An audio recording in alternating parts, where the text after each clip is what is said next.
उसके बाद विराट अपने रूम आ जाता है।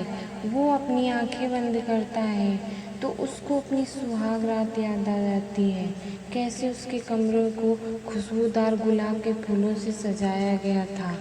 उसकी माँ ने कैसे गुंजन को सजा संवार कर उसके बेड पर बैठा दिया था।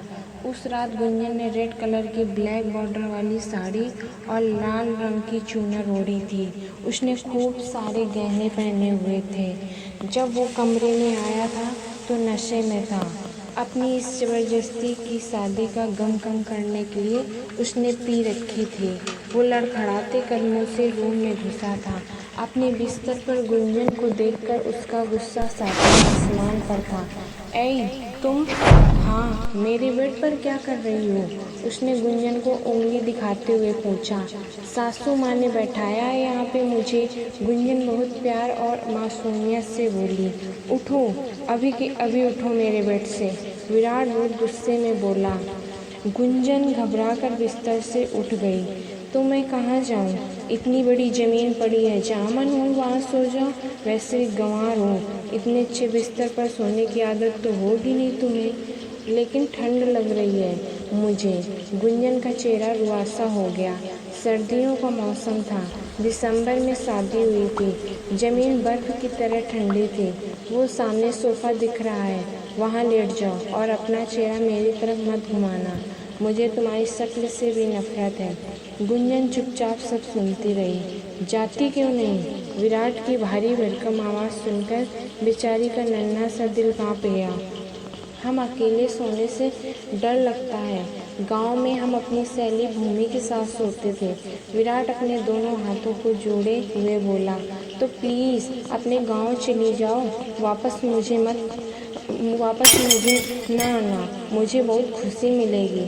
उसकी आंखों में आंसू आ गए थे। वो दोबारा फिर डरते हुए बोली।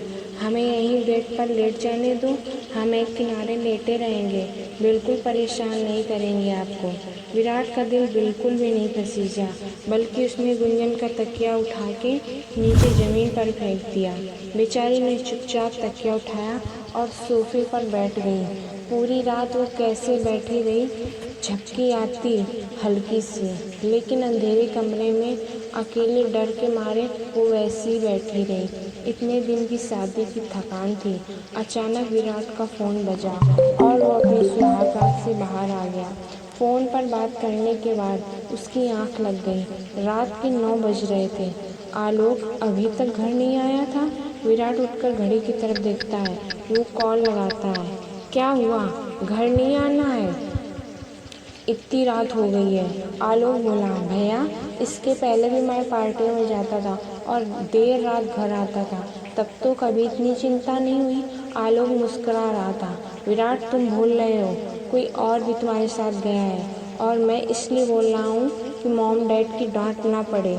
हाँ भैया, मेरे प्यारे भैया, मैं आपकी बीवी को सही सलामत वापस घर ले आया हूँ। वो नीचे मॉम डैड के साथ ही है।